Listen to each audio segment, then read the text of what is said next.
નમસ્તે દર્શક મિત્રો, મારું ભાવેના ચેનલમાં આપનું હાર્દિક સ્વાગત છે।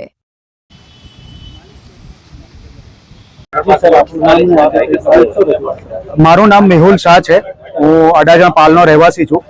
અમારા એરિયાની અંદર ક્રેટોસ ક્લબ જે 2019માં ચાલુ થઈ હતી ત્યારે અમને લોકોને એ મેમ્બરશિપ એવું કહીને વેચવામાં આવી હતી કે તમે આના લાઈફ ટાઈમ મેમ્બર રહેશો અને તમારા બાદ તમારા છોકરાની ગમે તેટલી ઉંમર થાય તમને ઉંમરનો કોઈ બાદ નડશે નહીં ને ત્યારે અમે જ્યારે મેમ્બરશિપ લીધી ત્યારે એવું કીધેલું કે ભાઈ આઈધર 5000 મેમ્બર અથવા 5 વર્ષ બેમાંથી જે પહેલા થશે ત્યારબાદ તમને માલિકીનો હકના અમે લોકો દસ્તાવેજ કરી આપીશું।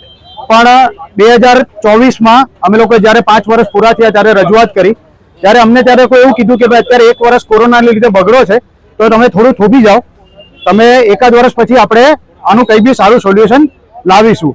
મીનવાઇલ એ લોકોએ છે ને કોઈ થર્ડ પર્સનને આની અંદર ઇન્વોલ્વ કર્યા છે ને આખું મેનેજમેન્ટ નવા જે બી પ્રમોટર્સ અથવા પાર્ટનર્સ ને રાખ્યા છે એ લોકોએ મેનેજમેન્ટ સોંપી દીધું છે।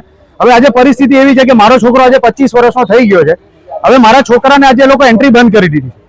હવે એન્ટ્રી બંધ કરી દીધી છે તો મેં એવું કીધું કે કંઈ નહીં, તમે મારા છોકરાને અમે ટ્રાન્સફર કરી દો મેમ્બરશિપ।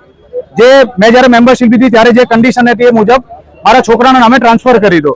તો એ લોકો હવે નવી કન્ડિશન મૂકી છે કે તમારા છોકરાના નામે ટ્રાન્સફર તો થઈ જશે પણ તમારી ઉંમર જ્યાં સુધી 60 વર્ષ નહીં થાય ત્યાં સુધી તમને આ ક્લબની અંદર એન્ટ્રી મળશે નહીં।